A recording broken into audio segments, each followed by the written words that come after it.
The Lives of the Saints by Father Alban Butler. June 1st. St. Pamphilus, priest and martyr. Anno Domini 309. Learning is truly valuable when sanctified by piety and consecrated to the divine honor, to which St. Pamphilus devoted himself and all his labors. He was of a rich and honorable family and a native of Beirut, in which city, at that time famous for its schools, he in his youth ran through the whole circle of the sciences, and was afterwards honored with the first employments of the magistracy. After he began to know Christ, he could relish no other study but that of salvation, and renounced everything else that he might apply himself wholly to the exercises of virtue and the studies of the Holy Scriptures. This accomplished master in profane sciences, and this renowned magistrate, was not ashamed to become the humble scholar of Pierius, the successor of Origen in the great catechetical school of Alexandria.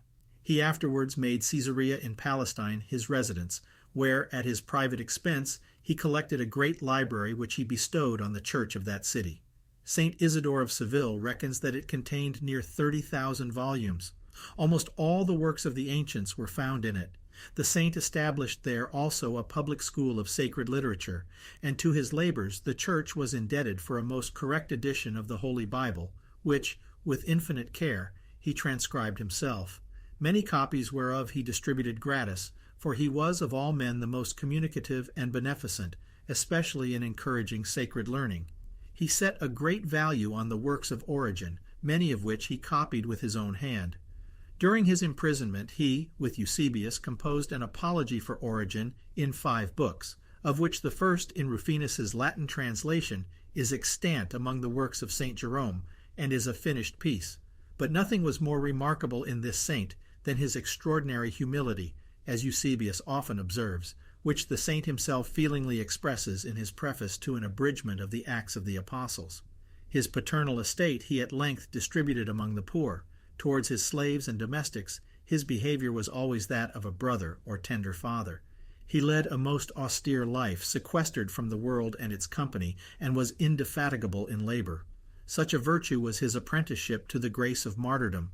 In the year 307, Urbanus, the cruel governor of Palestine, caused him to be apprehended, and after hearing an essay of his eloquence and erudition, commanded him to be most inhumanly tormented.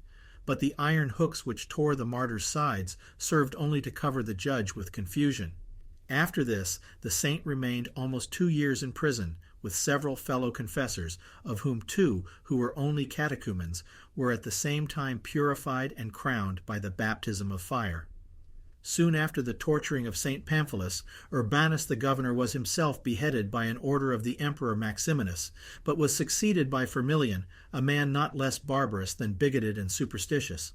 After several butcheries he caused St. Pamphilus and Valens, deacon of the Church of Jerusalem, a venerable old man who could repeat the whole Bible by heart, and Paul of Jamnia, a man of extraordinary zeal and fervor, to be brought before him, and finding them still firm in their faith, without putting them again to the rack, passed sentence of death upon them, yet several others suffered before them.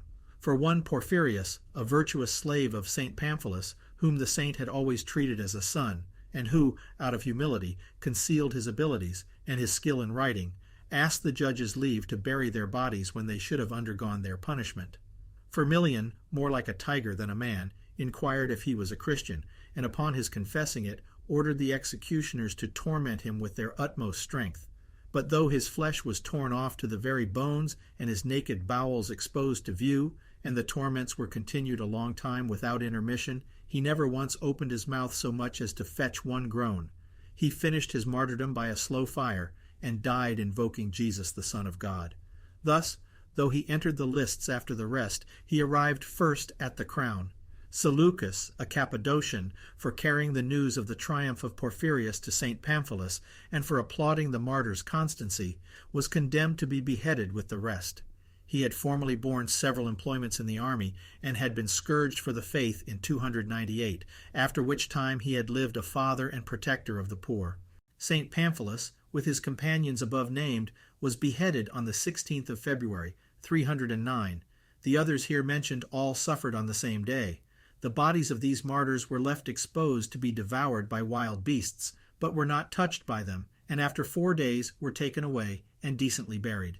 Eusebius of Caesarea, the church historian, who had been fellow prisoner with St. Pamphilus, out of respect to his memory, took the surname of Pamphili.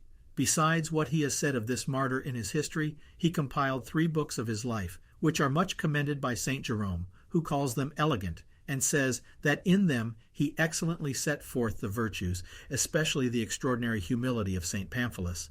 But this work is now lost, though Metaphrastes seems to have borrowed from it his account of this saint. A cloud of witnesses, a noble army of martyrs, by which we are encompassed, teach us by their constancy to suffer wrong with patience, and strenuously to resist evil.